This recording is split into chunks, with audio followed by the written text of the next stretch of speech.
In Bonkers economics news, we're starting with bank profits this week. The NatWest Bank has reported a 30% increase in profits for the third quarter of the year.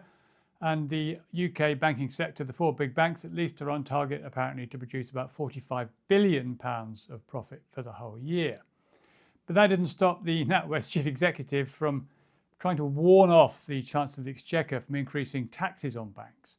And the argument they're making is that to do that would put off the foreign investors, the people who own so much of the UK economy already, the people upon whom we're dependent for keeping the UK economy's head above water.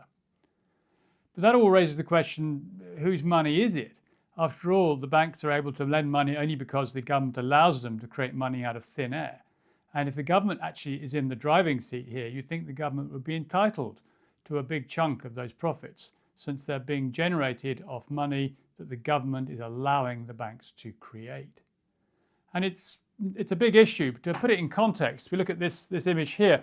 This shows in the big blue circle the four big banks, their profits for 2023. Not just their profits, actually, but the amount they distributed to their shareholders. And that's £24 billion. And in the little white circles here, we've got areas of government spending where there's a serious shortfall.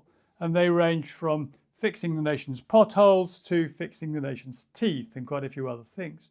So you can see that relatively small amounts of those huge bank profit distributions would go a long way to fixing some serious social issues in the UK, and that would still leave a lot of blue ink on the image here, which would go to the bank shareholders.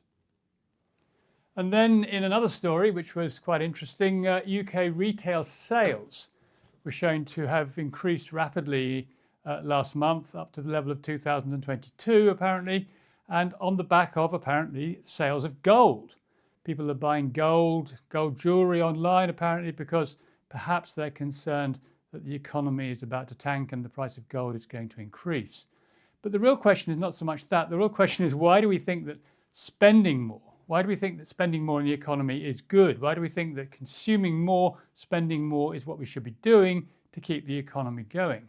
Because after all, most of what we're spending, or a lot of it anyway, is on stuff that comes from abroad, like gold does, as it happens. So we're not really helping ourselves if we keep money flowing out of the country.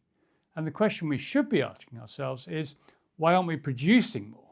Spending more is not going to fix the economy. What we need to do is produce more of the stuff that we want for ourselves.